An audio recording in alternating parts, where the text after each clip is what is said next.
Hello everybody, welcome to another episode of South by Southeast. Today we are here with Vanessa Bly, who is a local of the Southeast side. So Vanessa, tell us a little bit about what you're doing here. So this year I am doing I just started my 5th annual fundraiser for survivors of sexual assault. Okay. So it's survivors of sexual assault and sexual abuse. Every year I've been just like raising money to go out and buy sports bras for survivors, and this year I'm kind of like making it a little bit bigger. Okay. And so where do these products go to, and what is it helping them with?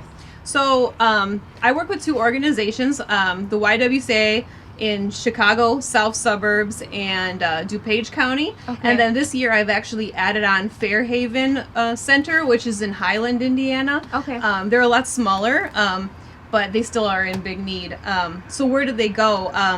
So all these items are things that are like hospital response. So what they do is the advocates or the volunteer advocates and like some working advocates go to the hospital when there is a rape kit being done on somebody. Oh, okay. And so a lot of the time when they do a rape kit, they take all of their clothes from them.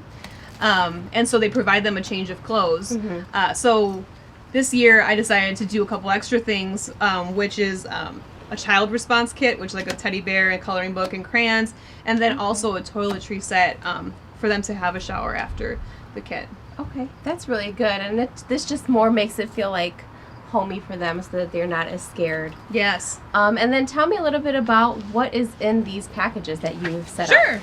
So I'll start over on this side. So actually the story that of all of this fundraiser began 5 years ago. I was with my 4 best friends, the Fab Five. Shout out to the Fab Five, guys. You all know them. I know it. But my friend who was an advocate for the YWCA, she's been working in sexual assault for 10 years now. Oh, wow, that's a long time. She is still in charge of using the grant funding to get clothing for the survivors. Okay. And she told me, there's just not enough money in the grant to support all of the survivors that we get to give them a change of clothes. Wow. She's like, at this time we order t-shirts for the summertime, we order sweatshirts for the wintertime, sweatpants, underwear, and if we can get socks, and if we can get sports bras. I said, if you can. She's like, yeah, they consider it a luxury item. I Those say, are what? definitely necessities. Yeah, because I said I can't imagine going through that much trauma and leaving without a complete set of clothes. Yeah. Like, you just think about it, like, you feel like you're missing that, like, hug of comfort. Yeah, you're not as complete as you were. Exactly. It's like you were more complete before, and like that shouldn't be the case. You want to be able to leave. So the advocate goes to the hospital, and they take them a whole new set of clothes from top to bottom. Nice. So usually the organization prioritizes getting the shirts and the sweats and all that stuff. Okay. So they do that. But I've gotten the sports bras for them. They still have some even from a year ago, and they get spread out all over the city. That's awesome. I've gotten the socks, and I've gotten some of the underwear, but they had other people giving underwear too. I actually just picked up 96 pairs of socks. They're in my car. So that's exciting, and that'll be enough just to support them for the year, I believe. Also too, the role of the volunteers is to like go in and give them their information. So the Y provides information for them about like their medical, like their what is it called? Medical. My right hand's not here. Oh, that's my left. My right hand's not here. To provide medical advocacy and legal advocacy. Okay. So like they'll tell them about what their what their rights are, right? Okay, and make sure perfect. that everything is followed right, and like they're signing papers only what they're supposed to sign. They stand there, they can hold their hands, but also along the way too, advocates will go through the court process system with them that's good, and yeah. show up to court for them. If the survivor can't go to court or doesn't want to go to court, the advocate shows up for them and then calls them and tells them about it, and they provide counseling services and different things like that all for them. Yeah, because I would imagine that's like a traumatizing experience that they unfortunately don't want to have to go through again, but sometimes they do. Yeah, exactly. And like it's crazy too, because so many people don't have someone to be there with them. Yeah. They like, some of them do, and some of them just, they're running away from domestic abuse relationship, right? They're leaving, they're homeless, they have nothing except for like what's on their back. They'll call their parent and say, hey, I've been raped, I need you to pick me up, and they'll just like get hung up on, or they'll think they'll be called a liar. And they have no one else. So it's nice that this person is there to support, and they're trained and, in crisis de-escalation and stuff like that. Yeah. And then for the kids, just like a, comfort, like a nice comfort stuffed animal, coloring book and crayons to kind of keep their mind occupied, because they're there for a while. They don't even start anything until the advocate gets there to be with them and give them a rundown of everything that's going on and stuff like that. And then now the Illinois passed a law. Illinois passed a law that says that if there's a shower available at the hospital, that they have to be offered a shower. So what we put in here, I actually, this is one of the things I really need, is little shampoos, conditioners, body wash, or like an all-in-one. I've only seen those like that's for like Axe. So I'm like, man, let's do guys something. Don't use all the shampoo and conditioner. Yeah, exactly, because they just need a one thing. But like, I'm looking for something that's very universal. So a pair of flip-flops, because even too, sometimes they take their shoes for the forensics. So they can wear the flip-flops home if they want to. Some feminine products, a deodorant, toothbrush, toothpaste, and then like I said, I'm looking to get some shampoo, conditioner, and body washes. Hoping to reach out to some hotels to see if they'll be able to donate. So far, I've gotten some no responses, so we'll see. I'm definitely looking for somebody who works in the industry to help me out. Hopefully, we can get somebody out there. I know some of our viewers could be possibly your connection. Please. Hopefully. Yeah. So yeah, Vanessa, these are great. These are wonderful, because you wouldn't think that just going to the hospital to report something like this, everything wouldn't like essentially be taken away from you. Like everything that's on your body pretty much is gone because of this incident that would have happened.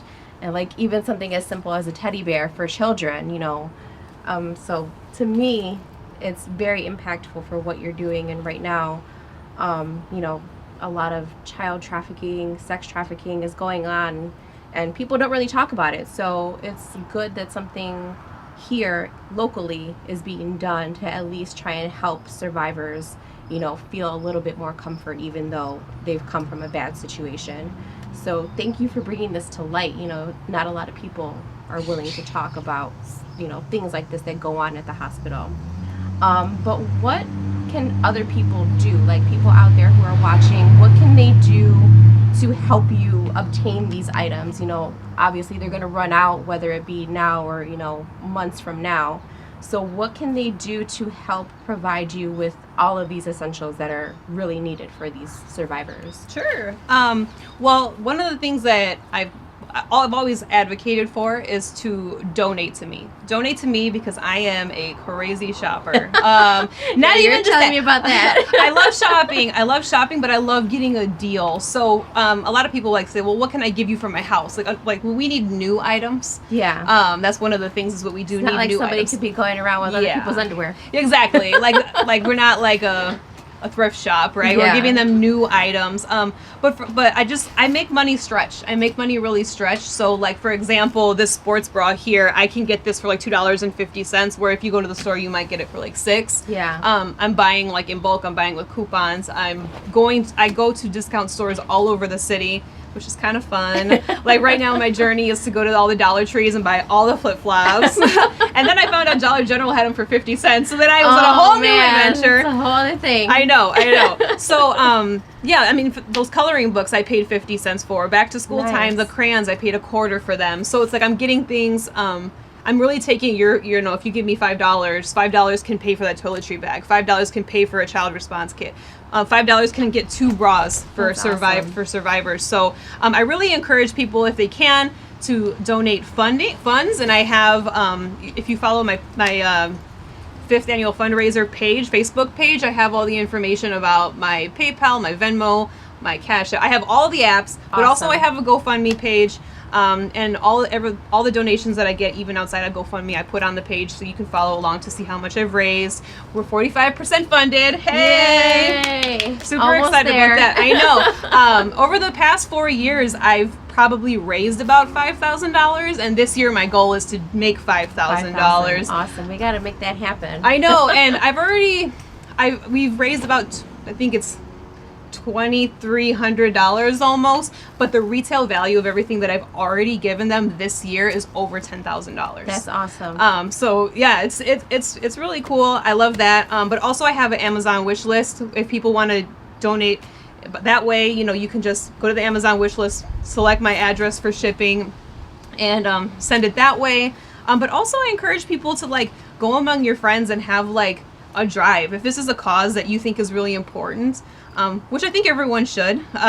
Like maybe have a day where you call all your family members and say, you know, can everybody give me $5? We're going to make a family donation. Yeah. Or for example, I have a young boy that's turning 11, and for his birthday he's going to do a fundraiser to buy teddy bears for this organization. So these are things that you can do at home. If you work in an office, you can have like a coloring book drive, or you can have like a flip-flop drive or something like that. Also, if you work in an industry like dentist, if you work in a dentist office, maybe they can donate some toothpaste or some toothbrushes. Actually, we had a donation from Dr. Peter Cabrera, DDS. He gave us 40 toothbrushes and 48 toothpaste. That's awesome. So it's like, I think that we all kind of have a little bit of pull somewhere, and if we come together as a community, we really can like help our neighbors out, because really, like, it's where it's happening. Like, we're here, we're on the border, things are happening here, things are happening in Indiana. Like, if you go across the expressway over by Lansing and you have all those little Red Roof Inn hotels and stuff like that, there's sex trafficking happening there. It is happening here to our people. Trinity Hospital is one of the places that are serviced. They get these things from us. So it's just, you may not know it, but it's happening to people that we know. Yeah. And yeah, it's just crazy. It's really crazy, and it's really like, it hits home, you know. It really does hit home. And so often, so many survivors are survivors of abuse from people that they know, like from their home. Yeah, and that's crazy to think, because you never want to think those thoughts about the people that you know. And I mean, it's probably not going to come out right away, and it's probably not going to be talked about, but it does happen. Yeah. And it's good to know that we have something here in our area that's willing to help those survivors. Wasn't there a raffle that you were talking to me about as well? Yeah. So one of the things I've been doing, because I usually start my fundraiser in November around my birthday, the time of giving, like Black Tuesday, like things like that. I started doing these raffles on my Facebook page, and they started taking off pretty well. So it's one of those, if you've seen them before, those line raffles where it's like 25 lines, $11 a line, and then I do a raffle, and then I'll have winners. I'll have like a $150 winner, a $25 winner, and then I'll have a winner where you get your money back. Oh, okay. So it's fun too, because, you know I'm a gambler. Like, okay, I'm a couponer, and I'm a gambler. I miss the casino so bad. And I have many hats. Yeah, and you know what's funny? I always said, like, all right, so all these people want to play these games. Where were you when I wanted to go to the boat? This ain't cool. I miss the horseshoe. I miss it. But it's a fun way to get involved, and it's really a win-win situation. It definitely is. So again, let us know where the people, our viewers, can go to help you out with giving you money so that it gets put back into these kits. Yeah, so I have a Facebook page called 5th Annual Sexual Assault Fundraiser, for lack of better ideas for a title, but I'm actually changing it soon to Supporting Survivors 2020. Okay. I'm sure you guys will link it. Yes, I also have links on that page to the things that we need. I have links on there to resources for if you need help yourself, if you need to report, if you my best friend is willing to private message with anybody, put you in contact with who you need to get in contact with, as far as getting help. No need to worry about that. Yeah. We got you. We got you. We'll help you, and we hope that so many people will help us too, to get this, to get to our goal of $5,000 worth. Yeah. So Vanessa, thank you again for joining us. We learned a whole lot today. And remember, everybody out there, your money goes a long way when it comes to all of these kits for the survivors. $5, $10, $20 can go without a coffee for a day. Oh, who wants to stand in that 2-hour line anyway? I mean, they haven't even made the Taco Bell and Dairy Queen yet, so you don't need to spend that money. Exactly. You can put your money towards a great cause in the area. And so thank you, Vanessa. And thank you. Thank you for being here with us. Appreciate you having me. Thank you. It's another episode of South by Southeast.